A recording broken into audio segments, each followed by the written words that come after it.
Bapak Ibu dan saudara-saudara, kita ngopi bareng lagi, ngobrol untuk pertumbuhan iman bareng GKI Maulana Yusuf.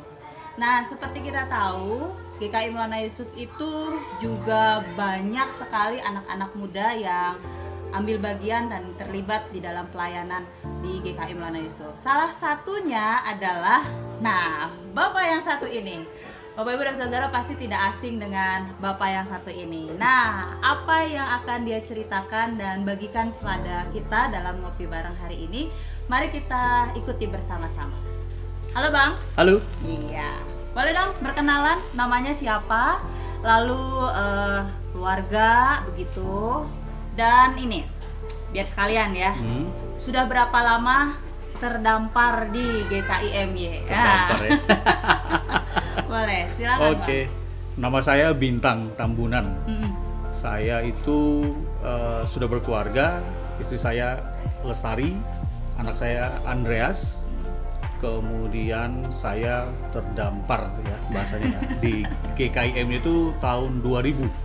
Saya ingat tahun 2000 saya pertama sekali pijak gereja GKI Maulana Yusuf itu pada saat ibadah hari Minggu.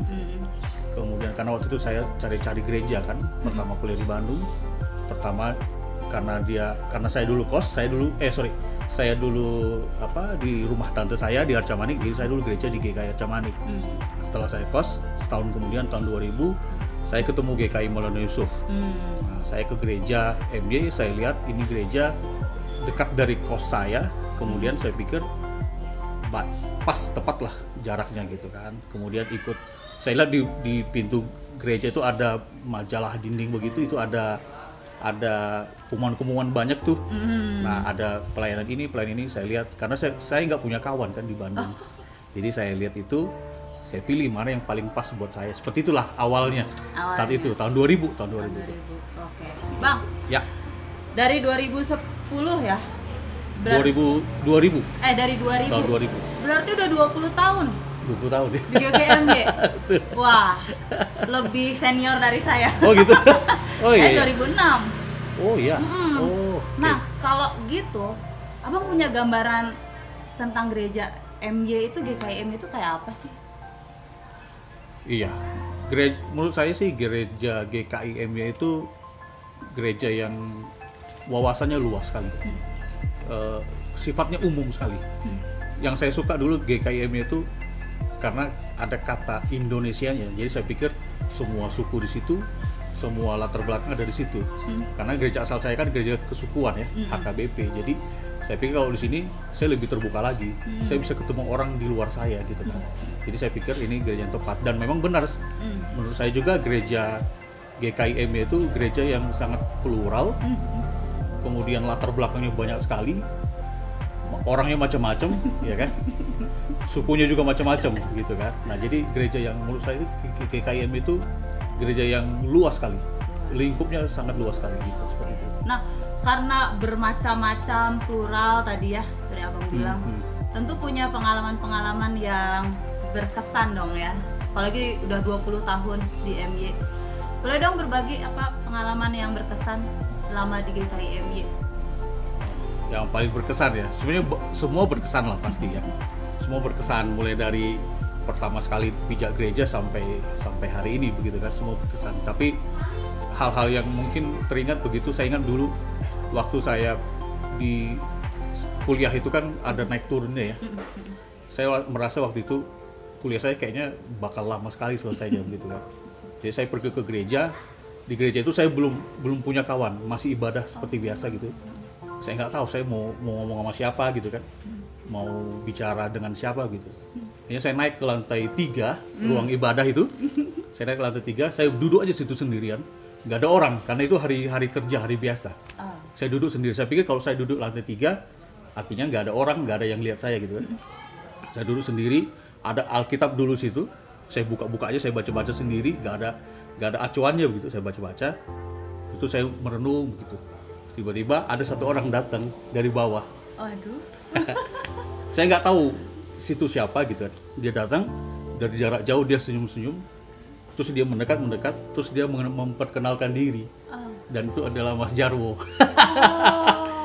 Nah, di situ saya tahu ternyata Mas Jarwo itu koster kita, dan dia bilang gabunglah di sini. Sini banyak kawan-kawan, sini banyak teman-teman. Kamu nggak akan sendirian.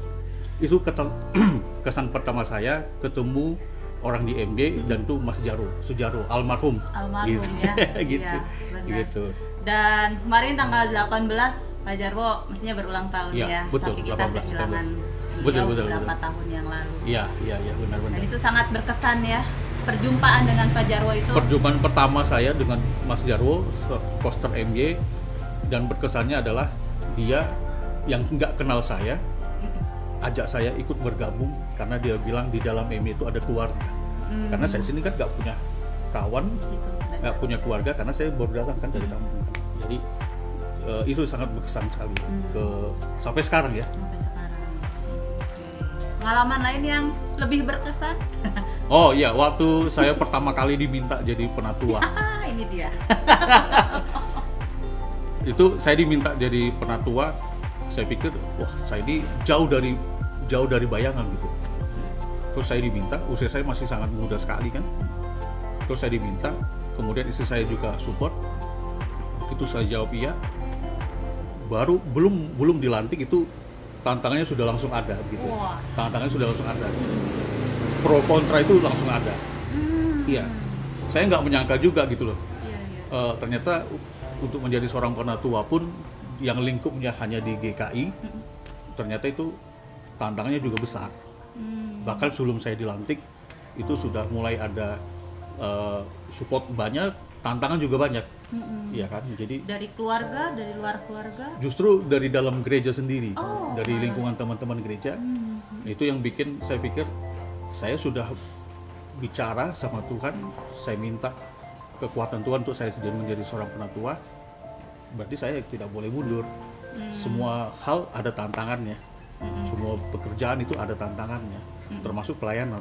Jadi saya pikir pelayanan itu, apalagi pelayanan ya, tidak dibayar, tidak digaji, tidak ada perhitungan apa-apa situ, pure melayani kan. Betul. Jadi kalaupun ada tantangannya, yaitu saya anggap itu sesuatu yang harus saya lalui supaya saya semakin kuat, supaya saya juga tahu bersikap, supaya semakin wise juga kan. Jadi saya pikir saya harus maju terus gitu loh. Nah perjalanannya ya ternyata memang benar sampai akhir masa jabatan juga memang selalu ada tantangan-tantangan. Selesai yang satu, masuk yang satu lagi, selesai yang satu, masuk yang satu lagi, seperti itu.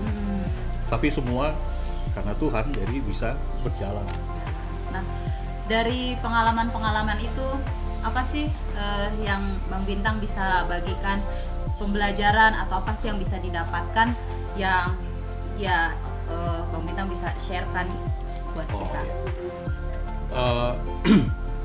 Khusus untuk dalam lingkup gereja pelayanan buat saudara-saudara yang saat ini sedang melihat liputan ini, Tuhan itu selalu punya cara, Tuhan itu selalu punya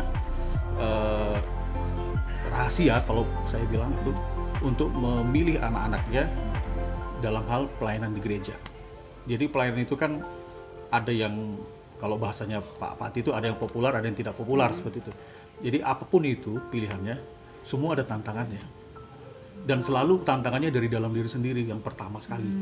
Yang kesibukan lah, yang alasan tidak mampu, yang alasan merasa masih terlalu muda seperti itu kayak saya dulu kan. Tapi intinya semangat, dan satu yang lebih penting lagi menerima pada saat dipanggil. Itu memang pergumulan ada, karena ada masa pergumulan ya. Iya. Tapi dalam pergumulan itu kita coba saat teduh seperti itu, kita coba menunggu apa hikmat Tuhan itu. Nanti akan ketahuan kok di mana sebenarnya yang Tuhan mau kita ditempatkan dalam pelayanan. Dan itu tidak mudah, tidak cepat juga prosesnya. Tapi percayalah kalau Tuhan sudah tunjuk pasti jadi. Seperti itu. Iya. Nah sekarang kan Maulana Yusuf ulang tahun nih, Bang. Iya betul. Ke Ulang tahun ke 50? 50? Lupa. 50 berapa, Bang? Nih setiap kali saya nanya orang-orang suka nggak tahu nih. Waduh, Lupa. berapa? Lupa ya. Tuh, 53. 53 benar. 53 ya, beberapa hari lalu 53 tahun, tanggal 18 September. 18 September. ada nggak harapan bagi MY di usia yang ke-53 tahun ini? Iya, harapan saya besar sekali pada GKI MY, gereja yang luar biasa ini, gereja yang sangat besar ini, pendetanya hebat-hebat, penatua-penatuanya juga orang yang hebat-hebat, jemaatnya juga yang jauh lebih hebat lagi. Harapan saya sih gereja ini tetap terus bertumbuh, jemaat-jemaatnya pun bertumbuh di dalam GKI Maulana Yusuf, dan hubungan gereja dengan jemaat, hubungan jemaat gereja dengan Tuhan, semuanya harmonis. Dan mengikuti perkembangan zaman, gereja GKI Maulana Yusuf juga selalu bisa update, selalu bisa mengikuti kondisi-kondisi yang ada, sehingga gereja itu bukan sekedar gedungnya aja, tapi gereja itu seperti rumah buat jemaat-jemaatnya, sehingga jemaat-jemaat ini tidak ada yang kesasar, tidak ada yang kekurangan keluarga, tidak ada kekurangan teman, karena ada rumah. Kalau saya sebutnya ada rumah Bapak, nggak ada rumah saya, ya ada rumah Bapak, begitu. Gitu. Gereja GKI jadi gereja yang besar, gereja yang penuh dengan keberagaman umat-umatnya juga. Seperti itu. Oke, gitu ya Bang. Makasih banget loh Bang Bintang untuk Saya waktunya. terima kasih juga sudah diajak wawancara. Berbagi pengalaman, karena memang tadi ya seperti Bang Bintang bilang, MY itu satu sisi gereja yang dikaruniai Tuhan berbagai karunia sumber daya Betul, manusia, betul. tapi juga ada tantangan-tantangannya.